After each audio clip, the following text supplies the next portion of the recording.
أشهد أن محمد رسول الله.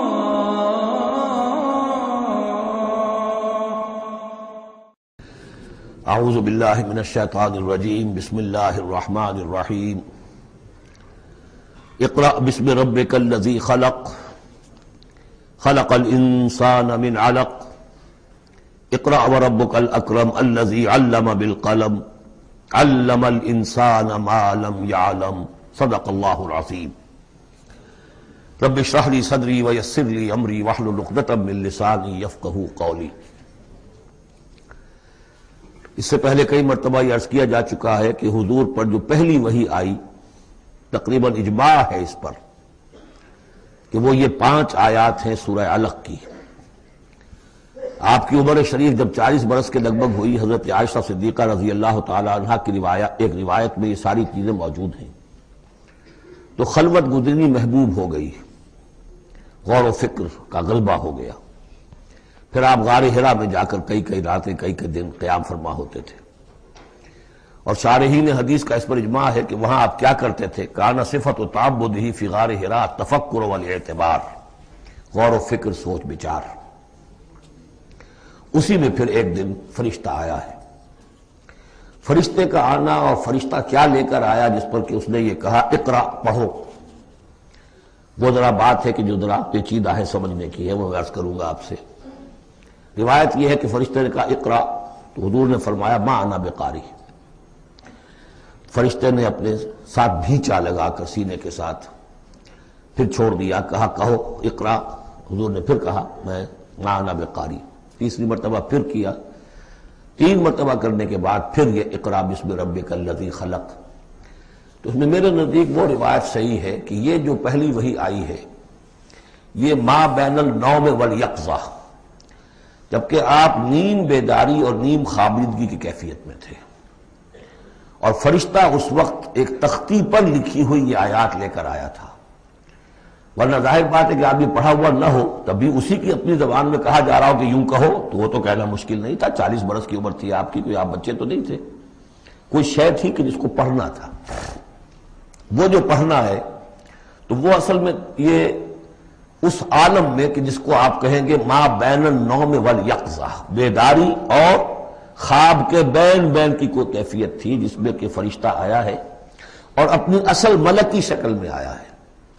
اس لیے کہ پھر اس نے جب وہ بھی کوئی چیز لکھی ہوئی لایا ہے، روایتوں میں آتا ہے سونے کی تختی تھی جس پر یہ آیات لکھی ہوئی تھی، تو اس پر آپ نے کہا ما انا بقاری، میں تو پڑھا ہوا نہیں ہوں.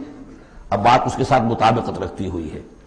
لیکن پھر جو سینے کے ساتھ بھینچا ہے 3 مرتبہ، تو اس سے گویا کہ آپ کے اندر وہ استعداد پیدا ہو گئی. پھر آپ نے اس کو پڑھا.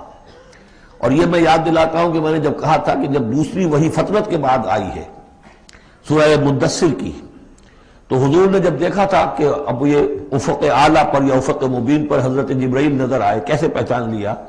وہی فرشتہ جو غار حرا میں آیا تھا.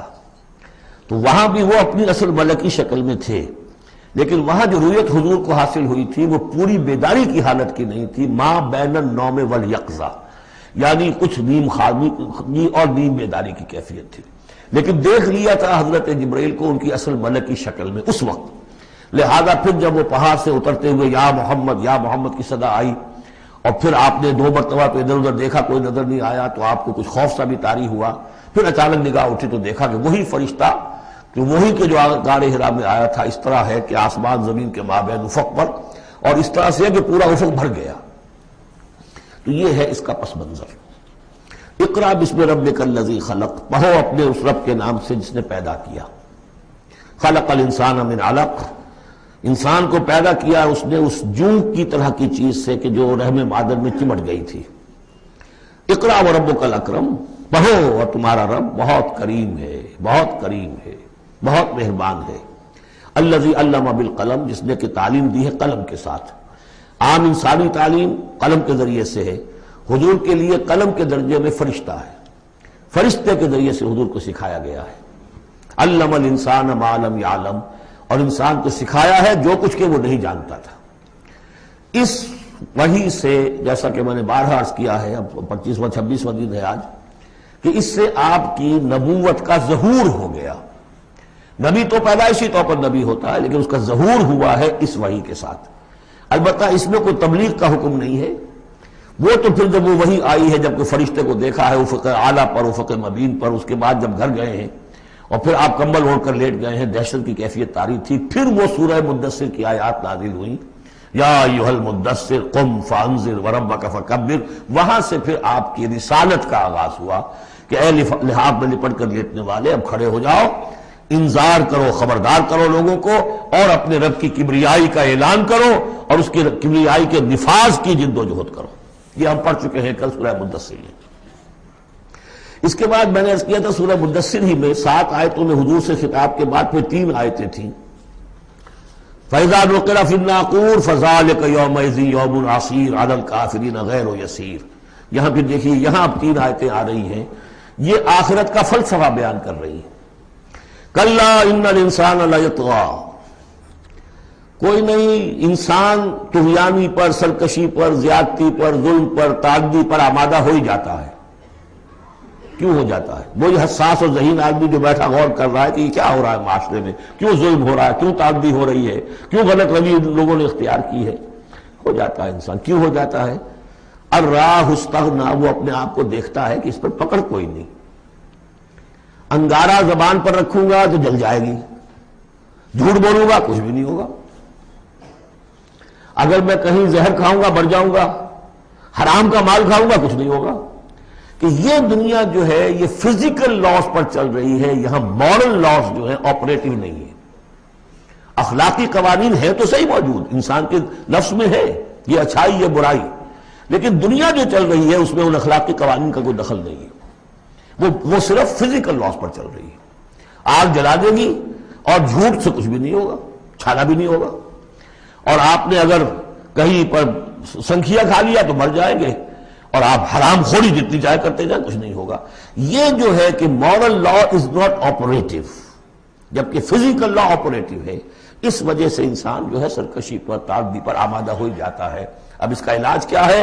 ان الی ربک الرجعی، یہ عقیدہ کہ تمہیں اپنے رب کی طرف لوٹ کر جانا ہے، حساب کتاب ہوگا، جواب دہی ہوگی، یہ یقین اگر دل میں بیٹھ جائے تو سیلف سینسر ہو جائے گا اس کے اپنے اندر، کوئی کام ایسا نہ کروں جس کی جواب دہی نہ کر سکوں، جانا ہے۔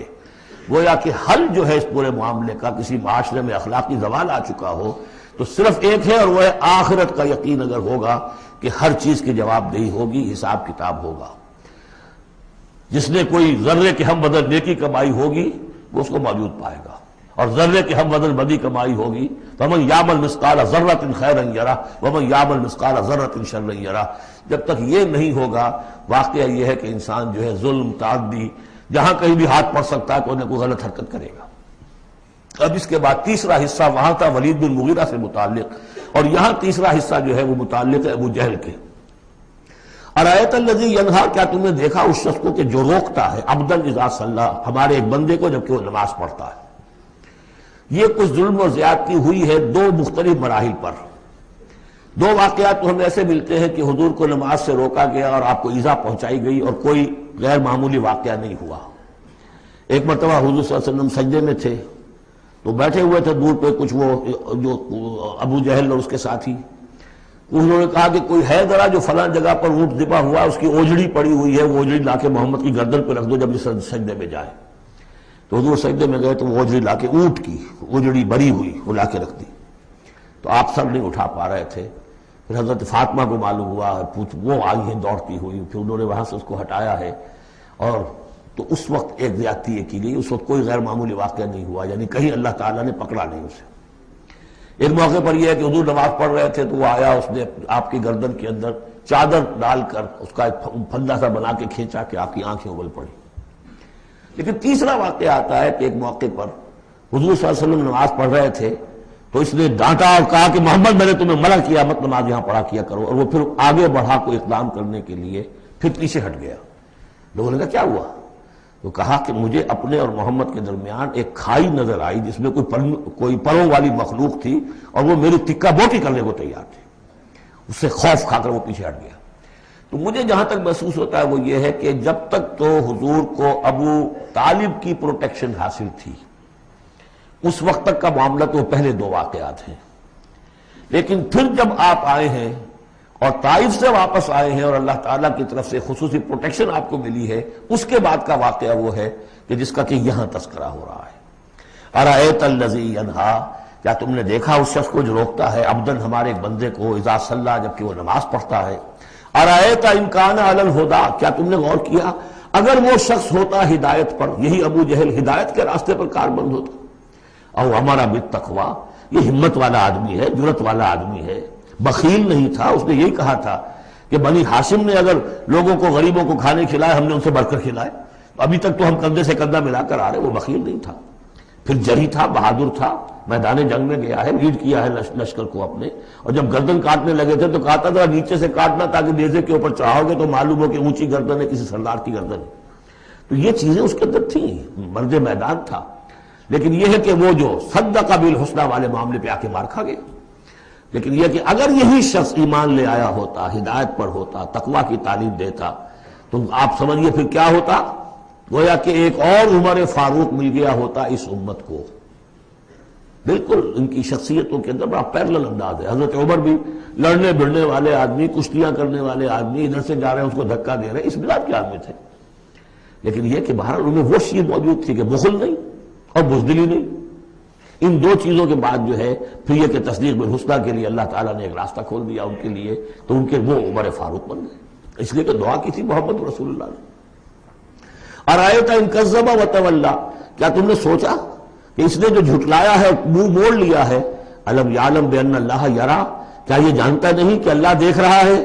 کلا لئن لم ینتہ، ہرگز نہیں، اگر یہ باز نہ آیا، لنسفعا بالناصیہ، ہم گھسیٹیں گے اس کی چوٹی کے بال پکڑ کر، ناصیۃ کاذبۃ خاطیہ، یہ پیشانی کہ جو خطا کار ہے، جھوٹی ہے، فلیدعو نادیہ، تو بلا لے وہ اپنی پارٹی کے لوگوں کو، بلا لے اپنی مجلس کے لوگوں کو، ہم نشینوں کو، سندعو الزبانیہ، ہم بلا لیں گے جہنم کے فرشتوں کو، کلا لا تطعہ واسجد واقترب، اے نبی آپ اس کی بات نہ مانیے، آپ سجدہ کیجئے اور اللہ سے قریب ہو جائیے۔